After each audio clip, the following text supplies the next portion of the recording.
네, 안녕하세요. 주식특공대 1부 강남 큰손과 함께하는 명품 투자로 토요일 아침의 문을 활짝 열어보겠습니다. 진행할 김민아입니다. 이번 한 주 동안 우리나라의 급락이 나오면서 또 가슴이 많이 놀라셨을 것 같은데요. 그 와중에 미국에서는 또 셧다운 이슈가 불거지면서 요즘에는 나날이 갈수록 우려감이 조금 더 깊어지는 느낌도 듭니다. 먼저 간밤 미국 증시 마감 상황부터 함께 살펴보도록 할 텐데요. 3대 주요 지수 확인해 보시면 혼조세로 마무리 지은 모습 확인해 보실 수가 있습니다. 다우지수 같은 경우에는 강보합권, S&P 500 지수도 0.13%의 강보합 수준에서 마무리 지었지만 나스닥 지수는 0.2%가량 하락하면서 약보합권 수준에서 마무리를 지었는데요. 다만 이 횡보세 자체를 부정적으로 보기에는 살짝은 애매한 이유가 장 초반에 비해서 낙폭이 줄어든 모습이 나타났기 때문입니다. 나스닥 지수가 장중에는 2% 넘게 하락하기도 했는데요. 하지만 이 민주당의 척슈머 상원 원내대표가 공화당의 셧다운 해소를 위해서 새로운 제안을 내놨다라는 소식이 전해지면서 셧다운에 대한 우려감이 어느 정도는 일축되는 모습이 나타나기도 했습니다. 그래서 이렇게 좀 강보합권, 약보합권 수준에서 마무리가 됐다는 점, 이러한 부분들을 참고해 보면서 다음 한 주 국내 증시에 미쳐질 영향도 파악을 해봐야 될 텐데요. 그에 맞는 전략들 저희와 함께 세워보시길 바라겠습니다. 저희 그리고 여러분들과의 소통 창구 열어두고 있는데요. 전화번호는 01786-1022번, 1023번 열려 있습니다. 그리고 문자 번호는 013-3366-8200번 열려 있으니까요. 여기로 종목명과 매수 단가, 보유 비중 문자로 남겨주시길 바라겠습니다. 그러면 저희가 또 꼼꼼하게 진단해드리고 있으니까요. 많은 연락 부탁드리도록 하겠습니다. 저희 그러면 지금 바로 출발해 볼게요.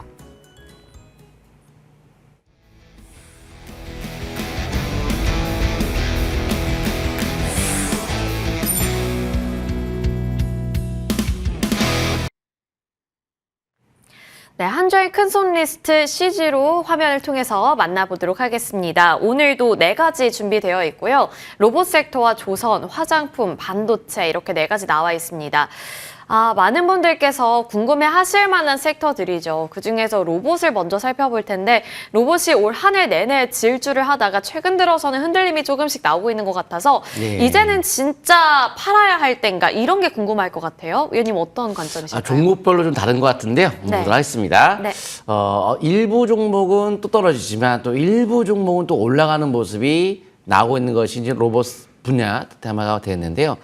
최근에 이제 엔비디아가 국내 대기업들과 대규모 협력을 한다음에 따라서 또한 거기에 따라 국내 4기업, 바로 삼성전자, SK그룹, 현대차그룹, 네이버 클라우드 26만 장의 GPU 투입할 예정이다라고 해서 국내에 AI 로봇에 대한 투자가 더욱더 확대가 된다는 점. 그래서 국내 대기업 자동차 로봇 분야에서의 AI 생태계 혁신에 협력하기로 했기 때문에 엔비디아의 이런 투입, 바로 우리나라의 로봇주에 대한 주가 움직임도 앞으로도 꾸준한 관심권에 들어가는 건 맞는데, 이게 이제 우리가 산업을 본다면 뭐 4차 산업혁명 관련주는 다 올라가는 건 맞아요. 전부 다 올라가는 건 맞는데 이게 어느 타이밍에 어떤 이슈가 터져서 어느 순간 올라갈 거냐. 결국 주식은 타이밍의 싸움이라는 거죠. 하지만 마지막 결과는 실적이겠죠. 실적은 기본적으로 마지막 목표는 실적이겠지만 순간순간은 타이밍에 따라서 움직인다. 그게 1년 후에 갈 수도 있고 2년 후에 갈 수도 있고, 그 타이밍 못 잡으면 아무리 맞춰도 2년 후에 간다면 보통 일반 투자분들께서는 그 기다릴 수가 없는 거잖아요. 그래서 그런 부분을 본다면 제가 한번 DIC를 한번 차트 보면서 말씀을 드리겠습니다. 일단 가격으로 봤을 때는 제가 설명드렸을 당시가 퍼가 10일 정도. 그래서 굉장히 저퍼, PBR 역시 1.0대 초반. 그래서 저퍼더 PBR의 형태 띄면서 이제 2,500억이 올랐지만 제가 설명드릴 당시가 시가총액이 1,000원대 후반, 1,800억, 1,900억, 1,700억, 1,000원대 후반. 그래서 가격이 굉장히 저평가라고 말씀드렸어요. 실적 자체가 연간 1조, 이번 연도 한 8천억 정도가 나올 것으로 보여지는데 1조를 향해 가는 기업으로서의 시가총액이 1,000억대 후반이면 뭐 어차피 저퍼 PBR 자체가 워낙 말도 안 된다. 그래서 제가 이런 저평가 속에 있는 종목이 그동안에 횡보 기간을 조정을 충분히 받고 횡보를 충분히 했기 때문에 실린 상태에서 소화를 거치고 돌파하면 주가가 한 번쯤 올라갈 여지가 높다. 그래서 가격이 결국은 주가의 방향성을 알 수 있게 해준다는 것을 명심하셔야 돼요. 그래서 결국 마무리는 실적에 따라 주가가 올라갔다는 점. 4,000원대 설명드렸던 것이 8,000원까지 거의 갔습니다. 그래서 이제 TXR 로보틱스를 보시게 되면 TXR 로보틱스 같은 경우가 가격으로 보게 되면은 일단은 분기 연속 적자. 그러니까 이 적자를 보이는 기업의 로봇주가 대다수가 최근에 굉장히 강세를 보였지만 결국은 도로 제자리로 떨어지고 있다는 거죠. 한 번 올라갔다가 도로 떨어진다는 거죠. 결국은 실적의 모든 것이 중요한 키포인트가 된다는 것을 말씀을 드리고요. 또한 TXR 로보틱스 말고도 저희가 코닉 오토메이션 보도록 하겠습니다. 역시나 코닉 오토메이션 마찬가지에 2분기 연속 적자를 보였다는 거예요. 그러니까 이런 실적이 적자를 연속으로 보인 것이 기본적으로 주가는 일시적으로 올라가도 결국은 마무리는 하락 쪽의 관점에서 바라볼 수가 있을 것 같고요. 그렇다고 한다면 대기업의 두산 로보틱스를 보도록 하겠습니다. 대기업의 두산 로보틱스 보시게 되면 또 역시 적자예요. 근데 이제 조금 차이가 있다면 매출 규모가 확연하게 다르죠. 800억. 또한 이건 대기업 두산그룹주 추후에 1,000억 원대 이상의 앞으로 급격한 실적의 매출 증가가 기대가 되는 글로벌 3위의 협동 로봇 기업이기 때문에 글로벌 3위입니다. 3위. 전 세계 3위. 그래서 로봇 수요가 폭발하는 순간 실적이 확 올라갈 수 있는 종목이라 그나마 좀 낫습니다. 하지만 역시나 거래가 빵 터진 시점에 보통 절반을 깨는 순간부터는 조정의 대비겠죠. 결국 떨어지고 내려가는 모습이 나온 겁니다. 단기적으로. 그리고 항상 고점 돌파하다가 대량 거래가 빵 터진 신고가 대항봉 단기 고점이다. 신고가 속에서의 대항봉. 다들 환호하겠죠. 와 하겠죠. 신고가로 날아가는데 빵 급등하니까 그때가 매도하는 거예요. 항상 쫓아가는 것이 아닙니다. 그리고 또 이제 사인 오토메이션 보시게 되면은 바로 오늘 상한가 같죠. 금요일 날 다르다는 거죠. 로봇주에서도 다르다. 감각 대처 센서 양산의 최종 단계로 들어간다면서 개별적인 호재가 나왔는데요. 세계 스트라이티오라는 회사가 세계 최초로 SWIR의 센서 기술을 상용한 업체로서 이 기업과 협업을 한다. 새로운 로봇주 관점에서 올라가는 모습이 나오는 것처럼 이렇게 종목별로 좀 다르다는 것도 우리가 참고하시면 좋을 것 같습니다. 그 다음에 이제 조선주를 볼 텐데요.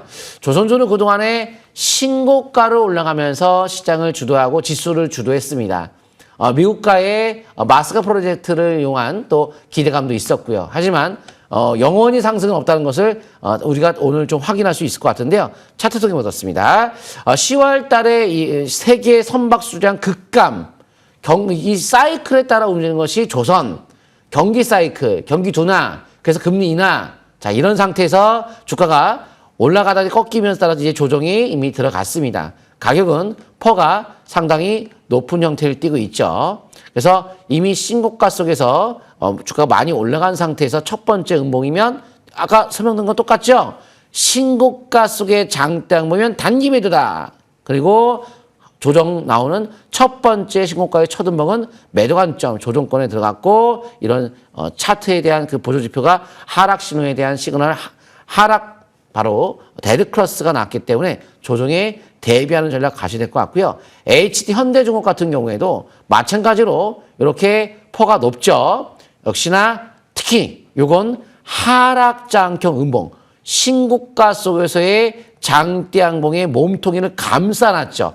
아예 감싸놨기 때문에 아래쪽으로 완전히 기울었다. 그래서 그동안에 신고가 섰던 조선을 비롯해서 원전 같은 경우는 마찬가지고 다 고퍼주 속에서의 월봉 자체가 하락으로 접어들기 때문에 이런 거는 이제 버티면 안 되는 거예요. 옛날에 이제 코로나 시절 때 코로나주를 갖고 계셨던 분 한 5년 후에 어떻게 했죠?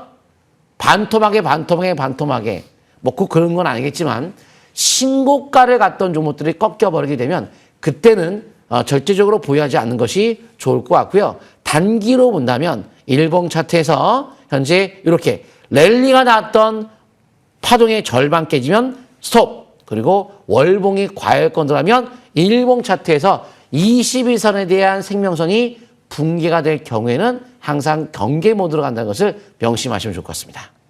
네, 그동안 신고가를 기록하면서 정말 잘 갔잖아요. 신고가를 기록한 종목들이 꺾일 때는 주의가 필요하다. 이 부분도 반영을 해봐야겠습니다. 먼저 두 가지 대표 섹터에 대한 분석을 들어봤고요. 다음 섹터로 넘어가 볼 텐데 세 번째 섹터는 화장품 섹터입니다. 이번에 아모레퍼시픽이 또 호실적을 기록하면서 아모레퍼시픽 쪽으로 수급이 들어왔고요. 또 투자 심리가 개선이 된 것 같습니다. 그래서 어제 장을 살펴보시면 의외로 인디 브랜드들도 강했지만 그동안 상대적으로 지지부진했었던 아모레퍼시픽이라든지 LG생건 같은 대표 대형 종목들의 주가 상승세도 심상치 않았는데요. 이제 대형 섹터에서 한 바퀴 돌았으니 이렇게 화장품 쪽으로 수급이 다시 옮겨 붙게 될 것인가 이런 게 좀 궁금합니다. 아모레퍼시픽의 이 상승과 화장품 섹터 어떻게 보세요?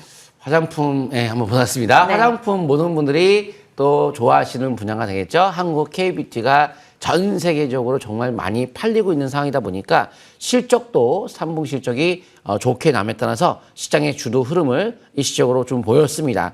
근데 이제 화장품주라는 것이 이제 3분기 실적 좋다 해가지고 4분기가 좋다 이게 또 단정 지을 수는 없지만 캐던을 비롯해서 K컨텐츠가 인기가 많다 보니까 K뷰티 특히 이번에 백악관 대변인이 우리나라 한국산 화장품을 SNS에 게재하면서 또 한국산 화장품에 대한 또 홍보도 많이 됨에 따라서 화장품주가 순간적인 좀 주가 움직임은 나타났으나 ODM 업체라고 해서 설계를 주로 하는 설계와 생산, ODM과 OEM, 위탁 생산하는 OEM 업체 같은 경우에는 생산만 하겠지만 ODM은 설계부터 생산까지 해가지고 이렇게 뭐 화장품을 이런 식으로 만들어달라 요구하면은 그렇게 만들어주는 업체가 ODM 업체. 근데 이게 업황의 기준이 되거든요.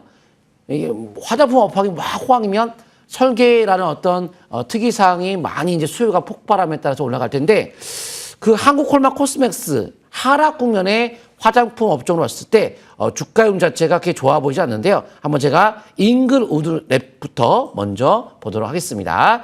잉글우드 랩 같은 경우는 오늘 좀 올라갔어요. 금요일 날. 근데 이제 하루 올라갔다가 계속 갈까요? 일단은 제가 추후에 제가 흐름을 같이 보여줄 텐데요. 먼저 주가가 올라가기 위해서는 같은 테마의 업종의 흐름을 봐야 되는데 아모레퍼시픽 보도록 하겠습니다. 아모레퍼시픽 똑같이 사무 실적 좋아서 올라는 갔어요. 근데 요 아모레퍼시픽이 설화수로 좀 많이 유명하고 우리가 이제 공항의 면세점에도 설화수가 또 판매가 됨에 따라서 해외에서 인기 있는 또 과거에 지금 조금 더 다른 화장품도 인기 있지만 설화수에 대한 인기가 가장 많았던 적을 봤을 때 대표성을 띠고 있는 기업이에요. 근데 뭐 월봉이 계속 하락세를 보이고 있어요. 뭐 인기 많다면서 뭐야 이거 어떻게 된 거야? 계속 떨어지죠. 그래서 지금 월봉 자체 방향성이 없습니다. 그래서 제가 한국 화장품을 보게 되면은 월봉이 이제 월봉의 5개월 이평선이 붕괴가 됐는데요. 월봉 조정 들어갔는데 최근에 아까 잉글우드 랩을 화공에 대한 어떻게 될 것이냐. 이렇게 했다가 이렇게 내려갔듯이 마찬가지가 될 수도 있고 아닐 수도 있겠지만 역시나 단발성이었다는 거죠. 기조에 대한 중심의 아모레퍼시픽에 대한 하락과 현재 한국화장품 말고도 한콜로 볼게요. 한콜로 보시게 되면은 이게 바로 ODM 업체거든요. 화장품의 ODM 업체가 이렇게 떨어지고 있는 모습이 나오고 있는 거예요. 그래서 한국콜마가 이런 정도면은 한국 화장품도 아까 올라가다 밀렸듯이 실적이 2분기 실적 별로 안 좋았거든요. 적자라든가 좋다더니만 이렇게 일부 기업들의 어떤 실적이 좋은 것 같은데 한국 콜마 말고도 코스맥스 볼게요. 코스맥스 마찬가지입니다. 뭐야 이거? 어떻게 계속 떨어지죠? 그래서 지금 화장품 자체가 전체적인 강세가 나오기보단 일부가 움직이고 있다. 이렇게 이해하시면서 저는 이제 화장품 별로 그렇게 크게 관심권에 있지 않다는 것을 말씀을 드리고요. 근데 반도체가 이제 또 시장이 많이 올라갔던 분야인데 신고가 갔던 조선, 반도체, 원전, 방산 다 신고 갔다가 다 떨어지고 있어요. 그거 계속 붙잡고 있으면 그 손실 얼마나 많이 날지 모르는 겁니다. 그래서 신고가에서 꺾이면은 이게 위험하다는 것을 항상 아셔야 될 것 같고요. 자, 한번 미국에서 고용지표에 대한 악화가 또한 AI 거품 이런 논란도 있기 때문에 필라델피아 지수가 최근에 좀 급격한 하락을 함에 따라서 금요일 날 국내 증시 같은 경우에도 좀 반도체가 하락을 했습니다. 반도체 고점을 반도체 한번 제가 삼성전자 차트 한번 보도록 하겠습니다. 자, 일단은 반도체도 마찬가지로 아까 설명드렸던 거랑 동일합니다. 월봉 자체가 이렇게 자 V자는 뭐예요? 항상 V자는 급하게 올라가면 산이 높으면 골이 깊다. 그래서 급하게 올라가면 하나, 둘, 셋 매도. 이번 달이 조정달 매도권. V자. 그러면서 일봉 차트에서는 이미 추세적 흐름에 붕괴가 되면서 이때부터 이미 하락으로 진행이 됐습니다. 그래서 반도체에 대한 고점과 또 종합주가리스도 이따가 설명드렸지만 하락 전환. 이 상태에서는 갖고 있을 필요는 없을 것 같다. 매수하는 것도 별로 좋지 않다는 것을 말씀을 드리고 싶습니다. 네, 좋습니다. 저희 화장품 섹터 그리고 반도체까지 들어봤는데요. 화장품은 그 안에서 개별 종목별로 좀 주가 흐름이 다르게 나타날 수 있다는 점도 유의를 해봐야겠고 일단 위원님의 관심권에는 없다는 점까지 참고해 주시길 바라겠습니다. 그리고 주도 섹터인 반도체까지 참고해 주시길 바라겠고요. 저희 이렇게 4가지 섹터 분석 이어갔는데 잠시 뒤에는 지수 전망으로 돌아오도록 하겠습니다.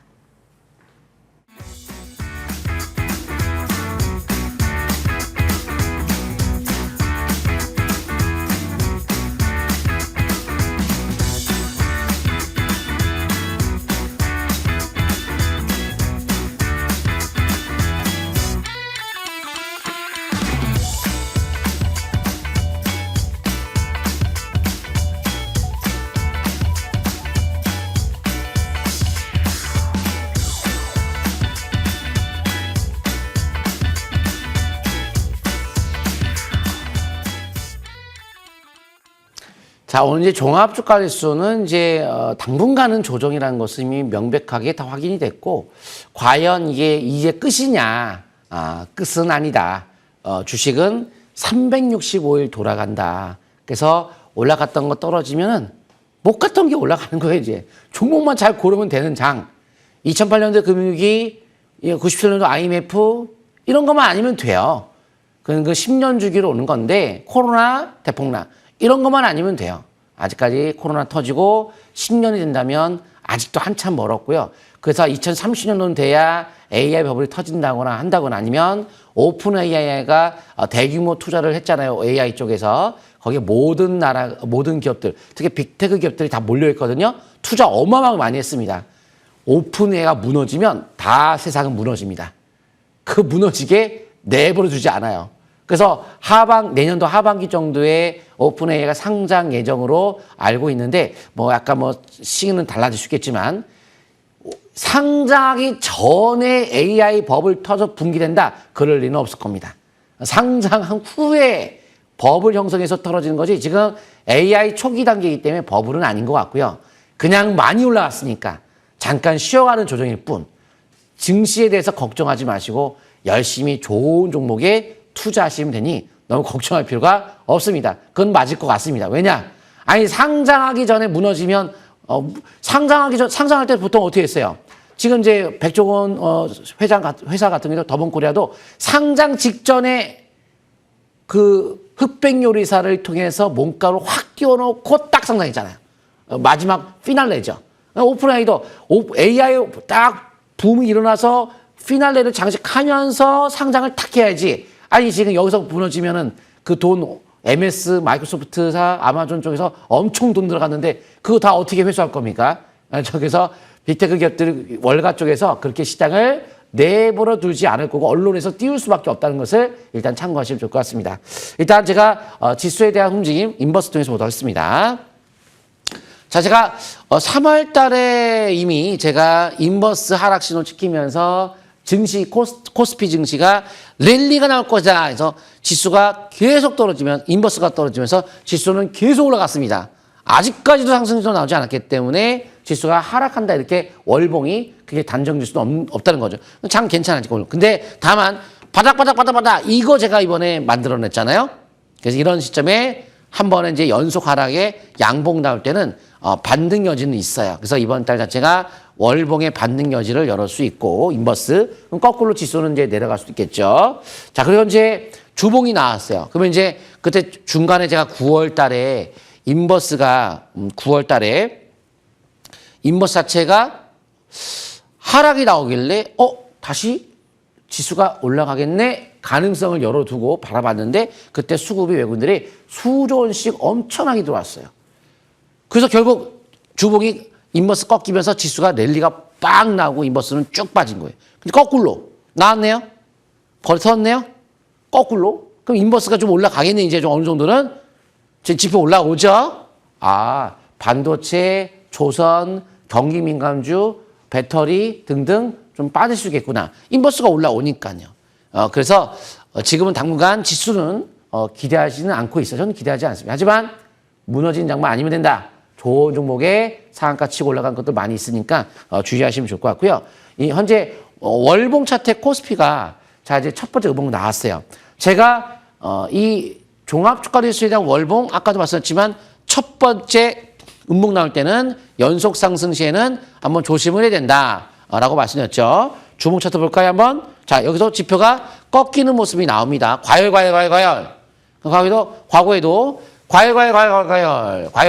그 이제 첫 음봉일 때부터 조정이 들어가면서 하락세는 찍히고 떨어진 것처럼 첫 번째 음봉 때는 조심해야겠죠. 과열에서 첫 번째 음봉, 과열. 첫 번째 음봉. 그래서 조심을 해야 되는데 아직 하락 신호가 찍힌 건 아니니까 하락한다고 볼 수 없겠지만 조심스럽게 시장을 바라봐야 된다. 자, 그리고 주봉 차트 보시게 되면, 똑같이 꺾였네요. 그래서 인버스가 올라가고 지수는 떨어지고, 꺾였네. 다 과열. 근데 길이를 보세요. 요 길이를 보게 되면 이 길이 자체가, 충분히 보통 랠리의 폭이 나왔네? 그럼 어느 정도는 여기서 지수는 올라가는 건 아닌 것 같습니다. 자, 1번 볼까요? 여기서 이제 우리가 중요한 것이 제가 11월 4일 날짜에, 요 날짜에 11월 4일 날짜에 하락 반전 3개를 보여드리면서 외국인들 코스피 현선물 2조 원 이상씩 막 대량 매도가 나면서 12월 4일 날 전형적인 조정 수급이 나왔다. 전형적인 조정의 유입이 나왔다. 제가 그 당시에 고래상 시간에 설명드렸는데 진짜 하락이 나왔거든요. 그래서 하락 신호가 발생했다 했는데 근데 이게 하락 발생이 요거랑 다르다. 뭐냐? 3개짜리니까. 3개짜리는 이 마디 길이가 좀 길게 나올 수 있거든요. 이렇게. 3개짜리는 그런 확률이 높거든요. 그래서 그 얘기를 드리고 반도체, 배터리, 원전, 방산, 신고가 형성했던 거 전부 다 매도라고 했던 게 11월 4일이에요. 기가 막히죠? 그러니까 끝까지 시청하시니까 이때까지는 뭐 재미없었겠지만 꾸준하게 제 방송 시청하면 고점 저점을 찾을 수 있기 때문에 언젠가 제가 하락 신호 제가 찍어드린다고 했잖아요. 이건 다르다. 그래서 요때 제가 보여드렸고요. 코스피에 대한 지금 주봉 같은 경우도 하락 신호가 제가 나왔다고 말씀드렸던 것처럼 이제는 우리가 중소형 테마주에 대한 초기 종목의 바닥 종목을 공략을 하는 것이 중요하다는 것을 말씀드릴게요. 대형주 하지 마시고 해서 일단은 지수보다 좋은 종목 제가 끝까지 시청하시면 좋은 종목을 제가 한번 골라드리도록 하겠습니다. 네, 지수가 하락하더라도 흔들리더라도 그 안에서 가는 종목들은 가니 종목에 집중을 해서 종목을 잘 찾아보자라는 관점을 말씀해 주셨는데 저희 위원님께서 늘 이 시간에 엄선해서 또 쪽집게 종목 골라오시니까요. 저희와 끝까지 함께 보시길 바라겠습니다. 그리고 그동안 봐주셨던 종목들에 대한 AS 전략을 마련해 봐야 할 텐데요. 첫 번째 종목 확인해 보겠습니다.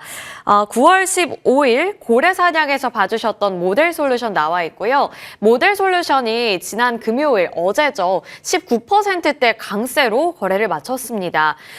이 종목이 어제도 잘 갔지만 최근 들어서 또 급등하고 있는 종목이기도 하기 때문에 이 종목을 어떻게 다뤄봐야 할지 정말 9월 중순부터 11월 초까지는 횡보를 하다가 이번에 갑자기 에너지를 분출하듯이 급등이 나왔거든요. 이 종목 어떻게 보실까요? 이렇게 로봇주가 일부는 떨어지지만 대장주 레인보로틱스 같은 경우는 떨어지지만 또 모델솔루션도 주가 움직임이 나타나고 있습니다. 제가 한번 명품 차법 차트 통해 좀 보도록 할 텐데요. 요 기업 같은 경우가 본래 이제 삼성전자가 지분을 95% 출자한 기업이고 최대 주주가 한국 타이어 테크놀로지이기 때문에 안정적인 뭔가 대기업과의 연결고리가 있었기 때문에 제가 좀 더 안정감 있게 매매가 좀 좋을 것 같다 이런 말씀을 드렸는데요. 이 기업이 휴머노이드 연합 신규 참여한다는 발표가 남에 따라서 본격적 시작이 됐습니다. 그런데 이제 포인트는 항상 똑같습니다. 차트 포인트. 한쪽으로 쏠려가지고 쫙 빠지면 언젠가는 분명히 한번 터닝을 해요. 주식이 언젠간 자기 자리에 한 번을 간다는 게 특징입니다. 근데 대량 거래가 이때 최고 터진 거예요. 최고로 터져. 최고. 자, 이때부터 시작하는 거예요, 매매를. 매수 포인트 잡고 그 다음에는 거래가 빵 텄던 저가를 지지권 삼아서 매매 이어가는 거예요. 지지권 삼아서. 그렇게 이제 첫 번째 포인트고 그 다음에 두 번째는 밴드 상단과 하단의 중앙선. 요때 딱 돌파, 요때 9월달. 11월, 10월, 9월 맞죠? 거래 실리면서. 딱 여기에요. 그래서 제가 9월 달에 모델 솔루션 매수 포인트를 알려드린 거예요. 근데 이제 로봇주가 전반적으로 막 강하니까, 로봇주 중에 삼성전 출자했다, 대기업이 최대 주주다, 이제 K, 연합, 로봇 연합에 참여한다, 매수 포인트를 드린 거죠. 그 다음에 5개월 선 잡고 쭉 해서 좀 날아가는데, 밴드가 딱 뚫리면서 급등한다는 거죠, 항상. 그러니까 급등은 막 날아가는 이유는 상단이 뚫리면 날아가는, 매물대가 없으니까 날아가는 거예요, 주가가. 매물대 뚫린 것만 찾으면 쭉쭉쭉 날아갈 수가 있는 거예요. 이게 원리예요, 원리. 제가 그런 게 아니고 항상 밴드가 뚫리면 날아가는 게 기본이에요. 왜? 매물대가 없으니까 날아가는 겁니다. 그래서 주봉도 밴드가 딱 뚫리니까 이제 날아가는 거죠. 그래서 월봉, 주봉 밴드가 뚫리는 바로 요 포인트. 요 포인트. 일봉도 뚫리고 주봉 뚫리고 월봉 뚫리고. 그러니까 뚫리니까 쫙 날아가는 거예요. 딱 뚫릴 때는 밴드 상단이나 5인선 기준을 가지고 하는 거예요. 시작 분출했죠? 역시나 과열 신고가에서 장대항봉 단기 매도권. 근데 요것도 매도권이 단기 선행적으로 다음 때에 매도권이지만 이제 확률은 더 높아졌죠. 하나, 둘, 셋. 세 번째는 더 매도를 해야 되는 위치에 들어갔다 해서 단기적 수익을 챙기고 다시 한번 5인선 기준의 매매를 이용하는 것이 안전하고 그건 이제 선행적 매매고 전략적으로 안전하게 매도. 하지만 확인 매매는 기본적으로 5인선, 5주선, 5개선 매매 이어간다고 보시면 좋을 것 같습니다. 네, 모델 솔루션 살펴봤습니다. 그리고 그 다음 종목으로 곧바로 넘어가 볼 텐데요. 반도체 내에서 많은 분들께서 이 종목 어떻게 될까 궁금해 하실 것 같습니다. 바로 심텍 나와 있는데요. 8월 8일에 봐주셨고요. 지금 최고가 기준으로 상승률은 140%를 넘기고 있습니다.